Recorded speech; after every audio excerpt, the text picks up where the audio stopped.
Сәлем достар, Marvel тарихындағы ең ауыр әрі ең сенсациялық бұрылыс белгілі болды.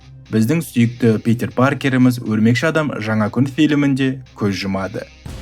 Қате естіген жоқсыз, бірақ ол қалай қаза тауып, аңызға айналған қара симбиоттың көмегімен қалай қайта тірілмек. Бүгінгі шығарылымда Marvel кино әлемін дүр сілкіндірген ең соңғы жаңалықтарды, желіні жарып жіберген кек алушылар Доктор Дум фильмінің шынайы кадрларын және Росомаха мен Тоби Магуайрдың Өрмекші адам арасындағы тарихи аяусыз шайқасты талқылайтын боламыз. Бүкіл құпияның беті ашылды. Сіздермен киношоу кезі арнаға жазылмаған болсаңыз, қазірден бастап тіркеліп қойыңыз. Және лайк басып, болашақ бұл фильмдерді не күтесіз комментарийге жазып қойыңыз. Ал біз видеоны бастаймыз.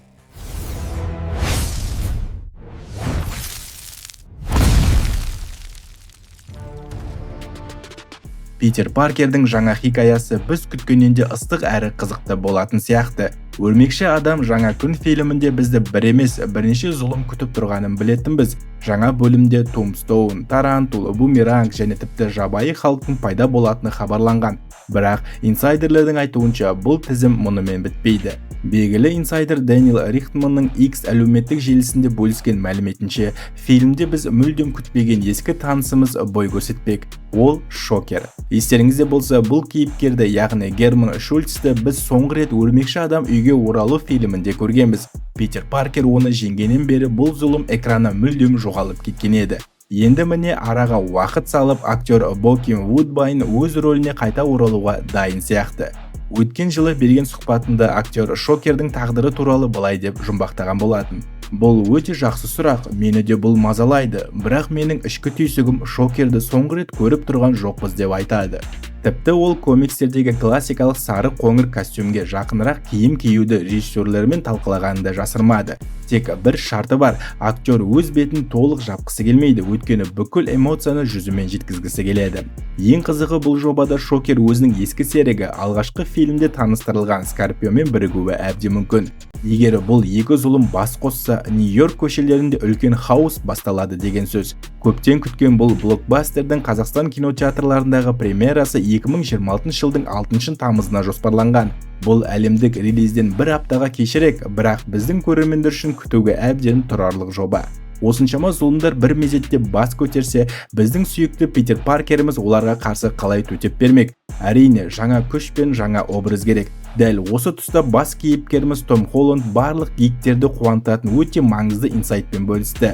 Актердің мәлімдеуінше, Өрмекші адам жаңа күн фильміндегі басты кейіпкердің костюмі біз ойлағанында ерекше және терең мағыналы болмақ. Себебі бұл жаңа дизайн аңызға айналған Тоби Магуайр мен Эндрю Гарфилдтың костюмдеріне негізделіп жасалған. Холланд бұл идеяның негізгі мәнін былай деп түсіндірді. Жаңа костюм Питер Паркердің басынан өткен тарихын және мультиғаламдағы басқа өрмекшілермен болған ұмытылмас кездесуін бейнелеуі тиіс. Осылайша бұл образ үш бірдей өрмекші адамның стилінен құралған нағыз синтез, яғни ортақ туынды болмақ. Шыны керек, бұл сюжеттік тұрғыдан өте терең шешім.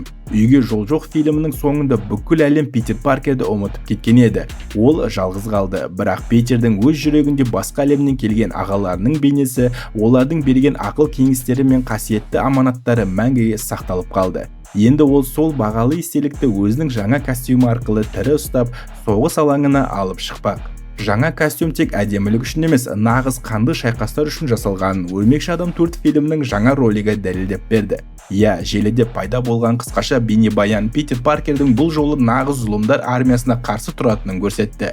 Бірақ біздің батырымызда қарап қалмайды. Ол жанкүйерлер көптен күткен аңызға айналған әдісін қолданбақ.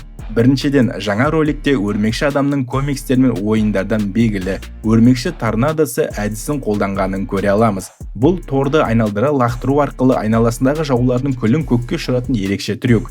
Оны үлкен экраннан көру нағыз гиктер үшін үлкен қуаныш. Бірақ бұл роликтің басты сюрпризі емес, видеоны кадр бойынша мұқият қарап шыққан жанкүйерлер оның ерекше канондық позасы арқылы тағы бір зұлымның бар екенін байқап қалды. Қарсы алыңыздар, Marvel кино әлеміне Ремрод келе жатыр. Ал Ремрод деген кім? Комикстерді оқитындар білетін шығар, ол Marvel әлеміндегі жартылай киборг және екінші пландағы қауіпті суперзұлым. Алғаш рет ол 1973 жылы Сорвиголова нөмір 103 шығарылым комиксінде бой көрсеткен. Бастапқыда Ремрод құрылыс алаңында прораб болып жұмыс істеген қарапайым адам еді. Алайда жұмыс орындағы ауыр жазатайым оқиғадан кейін ол өлім аузында қалады. Оның өмірін сақтап қалу үшін ғалымдар денесіне заманауи кибернетикалық импланттар орнатады. Бұл оқиға сіздерге атақты Робокопты еске түсірмей ме? Я, ұқсастық бар. Осы модификацияның арқасында Ремрод өте берік денеге, адамнан тыс жойқын күшке және ішіне орнатылған заманауи кибер қаруларға ие болды. Енді есептеп көрейік. Қол гланы, Скорпион, Тарантула, Бумеранг, Халк, Шокер және енді Ремрод.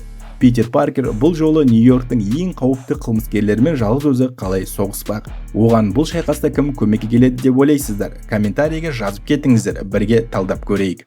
Өрмекші адамның Нью-Йорк көшелеріндегі шайқастарынан енді мультиғаламдық деңгейдегі нағыз хаосқа ауысамыз. Марвел кино әлемінің ең басты оқиғасы кек алушылар Доктор Дум фильміне деген қызығушылық күн санап артып келеді. Бұл отқа май құйып интриганы үдетіп отырған әзірге жалғыз адам бар, ол Роберт Дауни кіші. Жақында Роберт Дауни кіші өзінің әлеуметтік желісінде жаңа промо сурет бөлісіп, алдағы үлкен блокбастердің сюжетіне үлкен ишара жасады. Ол жариялаған сурет қарапайым баланың салған суретіне ұқсайды. Онда Доктор Дум және оның қасында тұрған кішкентай бала бейнеленген. Инсайдерлердің айтуынша бұл зұлымның өз перзенті. Бұл нені білдіреді және Думның мақсаты не?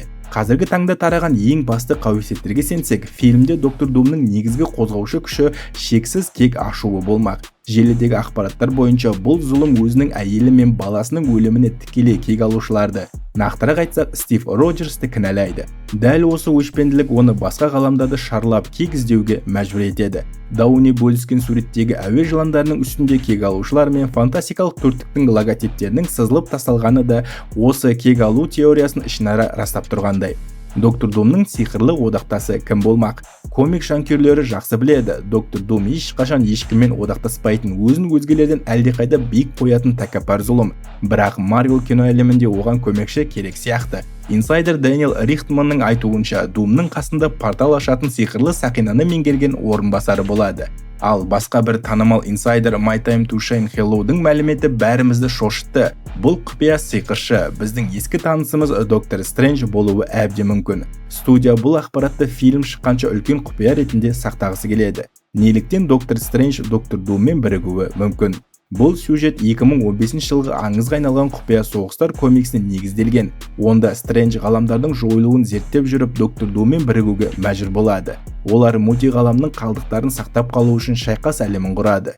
Ол жерде Доктор Дум құдайға айналса, Стрэндж оның ең сенімді серігі әрі бас шерифі қызметін атқарады. Егер бұл тақырып өте қызық болса, менің осы арнамда Доктор Думның толық тарихы баяндалған видеомда осы комиксі және осы сәттерді толықтай айтып, көрсетіп кеткен туындым бар. Өздеріңіз көріп тамашалай аласыздар және Доктор Думның қандай ауқымды, қорқынышты кейіпкер екенін біле аласыз. Сілтемесін комментарий бөлімінде тастап кетемін. Жалпы бұл Стрэндждің Думның сенімді серігі болу идеясы Доктор Стрэндж жындылық мультиғаламында фильмінен кейінгі сюжеттік контексте өте дәл келеді. Өйткені Стрэндж қазіргі таңда ғаламдардың соқтығысуын өз көзімен көрген жалғыз супербатыр. Оның үстіне сол фильмнің титрдан кейінгі сахнасында пайда болған Клея кейіпкері де Стрэнджден ғаламды құтқаруды сұраған еді.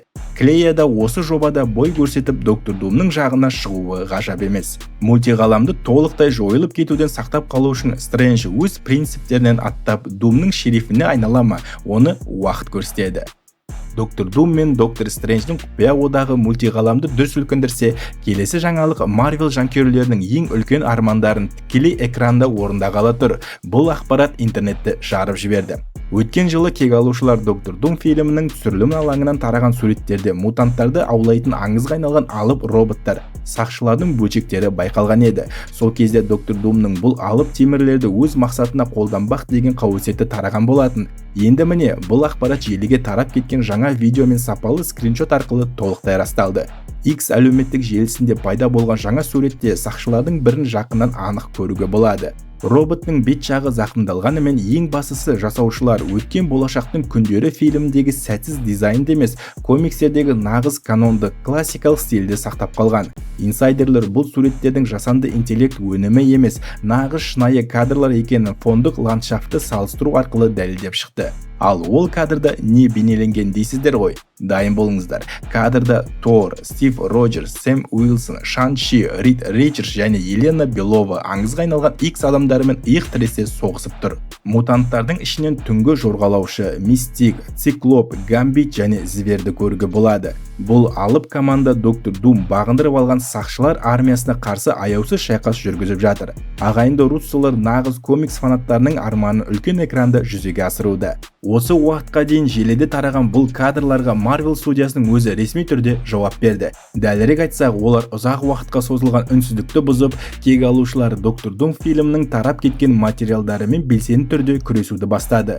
Осы аптада әлеуметтік желілерде жоғары сапалы кадрлар мен шайқас сахналарына үзінділері қаптап кеткенде, көптеген адамдар бұларды фейк немесе жасанды интеллектінің кезекті туындысы деп ойлаған еді. Бірақ Marvel'дің реакциясы бұл күмәнді толықтай сейілтті. Қазіргі таңда сол кадрлар жарияланған посттардың орнында бірден бұл медиафайл авторлық құқықтарға байланысты бұғатталған деген ресми ескерту пайда болды. Яғни студия жаппай авторлық құқық бойынша страйк тастап видеолар мен скриншоттарды өшіріп жатыр. Ал бұл дегеніміз әлгі біз талқылаған кадрлардың 100% шынайы екенінің ең үлкен әрі бұлт тартпас дәлелі. Бұл студияның фильм құпияларын сақтау үшін қаншалықты жаны ұшырып жатқанын көрсетеді. Ендігі басты сұрақ, біз Доктор Дум мен кек алушыларды ресми трейлерін қашан көреміз? Желідегі бұл хаос көрермендердің ресми контентке сусап отырғанын байқатты. Негізі сәуір айында өткен CinemaCon көрмесінде жабық есік артында кек алушылары 5 фильмнің алғашқы толыққанды трейлері көрсетілген болатын. Бірақ студия ол роликті әлі күнге дейін көпшілікке жариялаған жоқ. Бірақ қуанышты жаңалық, бұл үлкен кроссоверді өз көзімізбен ресми түрде көретін күн өте жақын. Шілде айының соңында әлемге әйгілі Сан-Диего Комик-кон фестивалі өтеді және онда Marvel студиясының үлкен арнайы панелі жоспарланған. Инсайдерлердің болжамы бойынша көптен күткен алғашқы ресми трейлер дәл осы шарада жұртшылыққа ұсынылады. Тіпті трейлер тағы да тек залдағы қонақтарға ғана көрсетілсе де, қазіргі заманда оны біреудің смартфонға жасырын түсіріп алып интернетке жүктейтіні анық. Қысқасы, ресми экшнді көру үшін аз уақыт қалды. Күтеміз және бақылаймыз. Бірақ бұл ғана емес, алдыңғы жаңалықтарымды айтып кеткенімде белгілі инсайдер My Time to Shine Hello комикстің ең алғашқы ашылу сахнасы қалай болатынын ашып тастады. Сюжет бойынша фильм бірден үлкен экшеннен басталады. Хью Джекманның Росомахасы мен Райан Рейнольдстың Дэдпулы өз ғаламдарын жойылып кетуден сақтап қалу үшін Тоби Магуайрдың өрмекші адамы өмір сүретін жерге аттанады. Олардың мақсаты өз әлемдерін құтқару үшін Тобидің әлемін жойып жіберу. Нәтижесінде біз экраннан Росомаха мен Тоби Магуайрдың өрмекші адамы арасындағы аяусыз тарихи шайқасты көретін боламыз. Marvel студиясының бұл жолы қателесуге ешқандай құқығы жоқ. Себебі осы мультиғалам сагасының финалынан кейінгі франшиза толықтай реттеліп, жұмсақ перезапуск жасалады. Еске сала кетейік, үлкен экрандарға кек алушылар Доктор Дум фильмі 17 желтоқсанда шықса, оның тікелей жалғасы кек алушылар құпия соғыстар жобасы 2027 жылдың 16 желтоқсанында көрерменге жол тартады. Ал енді достар, бүгінгі шығарылымымыздың ең басты, ең сенсациялық және төбе шашыңызды тік тұрғызатын жаңалығына көшейік. Инсайдерлердің берген соңғы мәліметіне сенсек, өрмекші адам жаңа күн фильмінің соңында бізді өте ауыр, қайғылы сахна күтіп тұр. Онда Питер Паркер ресми түрде қайтыс болды деп жарияланбақ. Иә, қателеспеген жоқсыз, біздің сүйікті өрмекшіміз өмірден озады. Алдыңғы осы фильмнің өрмекші адам жаңа күн екінші трейлер талдау кезінде айтып кеткенімдей, халық мүмкін аяусыз ұрып соғып қатты жаралап өлтіріп қоюы әбден мүмкін. Бірақ бұл Marvel әлемі ғой, мұнда ештеңе бір жола бітпейді. Сонымен қатар дәл осы дерек көздері Питер Паркердің үлкен экранға қайта оралуы кек алушылар құпия соғыстар фильмінде жүзеге асатынын айтуда. Бұл қалай мүмкін? Ол қалай тіріледі? Дәл осы тұста менің осыған дейін бірнеше рет айтқан және сіздермен бөліскен жеке теориям 100% шындыққа айналғалы тұр. Естеріңізде болса, өрмекші адам үйге жол жоқ фильмінің титрдан кейінгі сахнасында Том Хардидің Веномы өзінің ғаламына қайтқанда біздің әлемде симбиоттың кішкентай бір бөлшегі қалып қойған еді. Менің болжамым бойынша 4-ші фильмнің соңында немесе титрдан кейінгі сахнада дәл осы қара қоймалжың симбиот өлім аузында жатқан немесе жерленген Питер Паркердің денесін тауып алып, онымен бірігеді. Ол Питердің ағзасын емдеп, оны қайта тірілтеді, бірақ өмірге мүлдем басқа қара костюмдегі қатегіз өрмекші адамды алып келеді. Және бұл сценарий Marvel үшін жай ғана сюжеттік шешім емес, бұл комиксі тарихына жасалған ең ұлы құрмет әрі мінсіз канон. Неге дейсіздер ғой, қазір түсіндіремін. Комикс тарихы симбиот алғаш рет қалай пайда болды? Көптеген көрермендер Питер Паркер қара костюмді алғаш рет Сэм Рэймидің Өрмекші адам 3 фильмінде киді деп ойлайды. Бірақ комикс оқырмандары жақсы біледі. Питер Паркер тарихта тұңғыш рет симбиотты дәл осы 1984 жылғы құпия соғыстар деп аталатын аңызға айналған комикс кроссоверінде киген болатын. Ол кезде оқиға былай өрбіген. Бүкіл ғаламдық құдіретке ие Бейондер есімді тіршілік иесі жердің ең мықты супер батырлары мен зұлымдарын жинап, шайқас әлеміне жібереді. Соғыс барысында Питер Паркердің классикалық қызыл-көк костюмі қатты жыртылып, жарамсыз болып қалады. Содан Тор мен Халк оған киімді қайта қалпына келтіретін өзге ғаламдық арнайы машинаны көрсетеді. Питер байқаусызда басқа құрылғыны іске қосып жібереді де, одан қара түсті жұмбақ шар шығады. Ол шар Питердің бүкіл денесін қаптап ерекше сәнді қара костюмге айналады. Комиксте Питер бұл костюмнің тірі, саналы жат планеталық организм симбиот екенін мүлдем білген жоқ. Ол бұл киімді жай ғана оның ойын оқитын, өрмекші ататын құрылғысыз шексіз Тор шығара алатын және кез келген уақытта қарапайым смокингке айнала алатын керемет ғарыштық технология деп ойлайды. Ол бұл костюмді құпия соғыстар аяқталғаннан кейін де жерге киіп келіп, ұзақ уақыт бойы қолданып жүрді. Тек кейінірек Рид Ричардс бұл костюмнің Питердің санасын ойлап жатқан тірі паразит екенін анықтады. Міне, байқадыңыздар ма? Marvel студиясы тағы да тарихи параллель жасап отыр. Питер Паркердің қара костюмді киіп, симбиотпен бірігуі дәл осы кек алушылар құпия соғыстар фильмінде орын алуы комикстегі оқиғаны 100% дәлдікпен қайталау деген сөз. Егер бұл теория расталса, біз жаңа күн фильмінде Питердің қазасына қайғырып, ал 2027 жылғы құпия соғыстарда оның қара костюммен жаңа жойқын күшпен мультиғаламдық шайқасқа қалай оралатынын көріп, кинотеатрларда нағыз экстаз алатын боламыз. Бұл Марвелдің соңғы жылдардағы ең мықты, ең логикалы және ең заңды сюжеттік бұрылысы болмақ. Міне достар, Марвел кино әлемі бізді таңғалдырудан еш шаршамайды. Питер Паркердің күтпеген қазасы, аңызға айналған қара костюмнің мультиғаламға оралуы және Доктор Думның алып сақшылар армиясы, бұлардың барлығы бізді алда нағыз шедевр күтіп тұрғанын аңғартады. Ал сіздер қалай ойлайсыздар? Симбиот шынымен де Питер Паркерді құтқара ма, әлде Доктор Думның жойқын күші кек алушыларды бір жола жойып жібере ме? Өз ойларыңызды міндетті түрде төменде комментарийге жазып кетіңіздер. Әрқайсысын оқып бірге талқылайтын боламыз. Видео ұнаса қолдау ретінде лайк басып, арнамызға тіркелуді де ұмытпаңыздар. Ең маңыздысы достар, дәл осындай ең ыстық инсайттарды, желіге тарап кеткен құпия кадрларды, Marvel мен гик мәдениетінің ең соңғы күнделікті жаңалықтардың бірінші болып білгіңіз келсе, біздің Telegram арнамызға міндетті түрде жазылыңыз. YouTube-қа видео шыққанша Telegramда барлық мәліметтер, қауесеттер мен теориялар күн сайын үзіліссіз жарияланып тұрады. Нағыз киномандар мен гиктердің ортасы дәл сонда. Ештеңені жіберіп алмас үшін сипаттамадағы немесе комментарий бөліміндегі сілтеме арқылы қазір өтіп тіркеліп қойыңыз. Келесі ессіз теориялар мен эксклюзивті талдауларда кездескенше. Сіздермен болған киношоу кезі келесі кездескенше.